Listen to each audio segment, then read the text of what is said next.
Salut tout le monde, c'est Corbo la Mauvette qui dédicace au frérot. Aujourd'hui donc j'ai décidé de mettre au même niveau de discrimination le Silver Sabre et le compadré. Donc pour ce faire j'ai utilisé un test que Tsar qui se reconnaîtra m'a donné. Une petite astuce qui consiste au final, donc avec ce petit carré d'alu 10 par 10 et de 5 par 5 donc millimètres, donc de les régler sur le même niveau de discri. Donc j'ai fait plusieurs tests. Il s'avère que j'obtiens à peu près le craquement sur le petit carré d'alu tout comme le silver, mais il y a une différence au final. Il y a une différence au final qui fait que déjà les deux discris sont complètement différentes, même si on les étale sur le même niveau de discri. Donc j'ai quand même décidé de les mettre silencieux sur le petit carré de 5 par 5.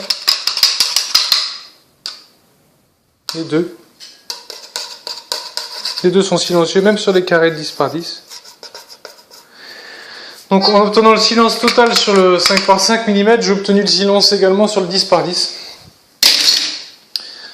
Donc les tests ont prouvé que même en obtenant un craquement sur le 5 par 5 mm, le compadré, je le savais déjà, en montant trop la discri, donc là, cette fois-ci, pour avoir un équivalent du silver, je suis entre foil et là 5 centimes.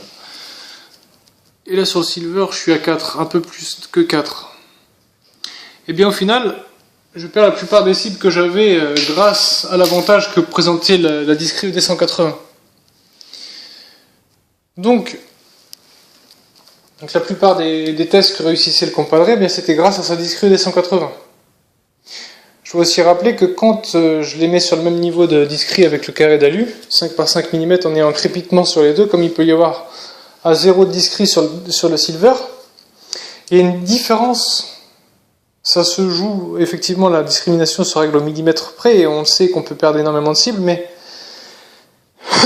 bon, bah, c'est pas exactement pareil, mais il faudrait régler au micron près, quoi.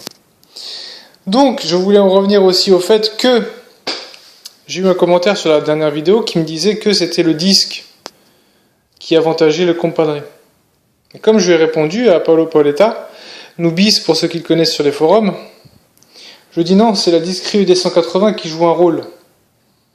Et comme Mario et moi le savons et le répétons sans cesse, c'est la capacité du compadré à entrer dans les ferreux qui fait la différence. Il accepte en tout métaux, lui, tous les ferreux, c'est-à-dire toutes les microparticules de fer, tous les petits ferreux, il les prend. Il les prend, et ce qui fait qu'il peut travailler dans le fer et arriver à faire ressortir des cibles. Le problème, c'est qu'une fois qu'on monte la discri trop haute, que ce soit sur foil ou sur iron ou légèrement au-dessus de iron ou légèrement au-dessus du petit point que j'ai mis entre all metal et iron, il y a un panel de cibles qu'on va perdre progressivement. Donc, tout simplement pour dire qu'au final, le vrai détecteur pour débutants et d'initiation, c'est le Silver Sabre. Donc j'ai testé sur le terrain, sur 0 de discri, donc discri sur off. Vous mettez discri sur off, vous réglez à peu près à 7 au départ. Au départ, vous commencez en tout métaux pour évaluer un peu la pollution du terrain, mais le truc, c'est que j'ai pas creusé sur un seul ferreux ce matin, pas sur un seul ferreux. C'est vraiment silencieux comme discri. Dès qu'on a un son, c'est une bonne cible. C'est une bonne cible, c'est-à-dire que ça peut être une bonne cible, une monnaie ou d'autres objets. Ça peut être aussi du plomb. Et voilà, bon. Donc le truc que je vais vous montrer désormais, eh bien, c'est le test que j'ai fait l'autre jour. Donc cette fois-ci, je prends le compadré. Donc le compadré est réglé comme ça. Le même test que l'autre jour avec je vais juste me contenter du double tournoi. Voilà, tout simplement, le double tournoi, je remets. Alors, enterré ou pas, ça a la même valeur, ça ne change absolument rien. Dans tous mes tests, j'ai remarqué aucune différence, ça ne change rien du tout. La nature de mon sol n'est pas humide ni minéralisée, donc ça ne va rien changer. Surtout pour les tesseraux. Donc ensuite, ce qui se passe, c'est que mon détecteur qui est allumé, tout va bien, je le remets un peu en registre d'origine. Voilà. Donc la monnaie est enterrée.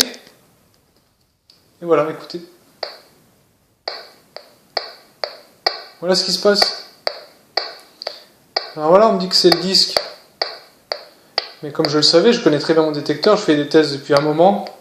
Et donc je sais ce que j'avance. Effectivement, quand je dis que non, ça n'a rien à voir avec la tête de détection, le disque qui fait ça. C'est la discrimination du détecteur qui est plus large sur le compadré, qui fait que on peut entrer dans les ferreux, on accepte plus les ferreux, donc du coup on peut détecter à travers eux en faisant des bonnes cibles dans les ferreux. Chose qu'on ne peut pas faire. Là donc le silver est monté plus haut que d'habitude lui, mais de toute façon vous l'avez vu que en réglage 0 dans la dernière vidéo il ne prenait pas. Donc voilà, on obtient le même résultat. Il y a peut-être disque de 20 cm, disque de 10 ou de 15 cm, ça ne change absolument rien. Voilà. C'est comme de dire que tel ou tel détecteur passe le test sans l'avoir passé, sans l'avoir fait. Vous pouvez pas avancer de telle chose, vous pouvez pas du tout avancer de telle chose. Donc c'est pour ça que je vous le dis, c'est bien beau de parler dans les commentaires en croyant certaines choses. Hein. En réalité, tant que vous ne venez pas tester directement à domicile, en live, ici même, avec mes cibles, mes ferreux, l'écartement entre les ferreux, la taille des ferreux, le poids de la monnaie, la distance exacte, vous ne pouvez pas dire que votre détecteur, que ce soit n'importe lequel, il passe les tests. Voilà, donc pour illustrer que, encore une fois, là, donc je vais prendre une monnaie un peu plus grosse, que les deux détecteurs vont avoir le même résultat, peu importe la taille du disque. On commence par le silver, qui est réglé de la même manière, et qui va même, je trouve, obtenir un meilleur son. Bon là, le son du haut-parleur est monté plus haut, mais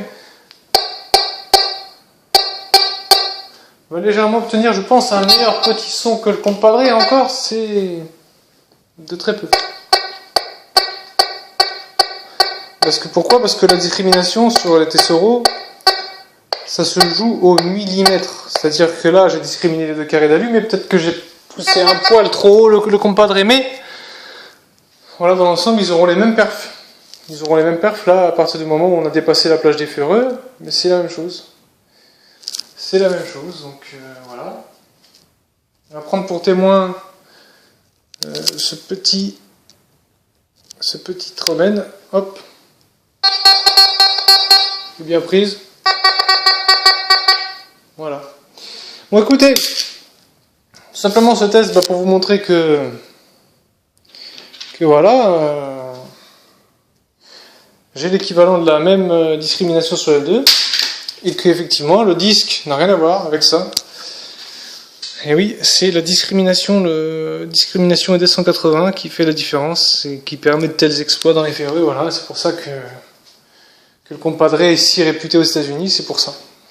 C'est la plupart des pros du compadre, ce qu'ils font, c'est que ils discriminent en tout métaux directement, ou à 9 heures au niveau de la position du potentiomètre, qui équivaut à peu près à 2,5. Voilà, entre 2 et 3, donc ça équivaut à peu près à ça. Pour ceux qui ont le compadre pro, je vous donne le réglage. Voilà, il est là, il est entre 2 et 3 pile poil, c'est 9 heures, voilà. Vous obtenez des bons résultats avec le compadre. Et voilà.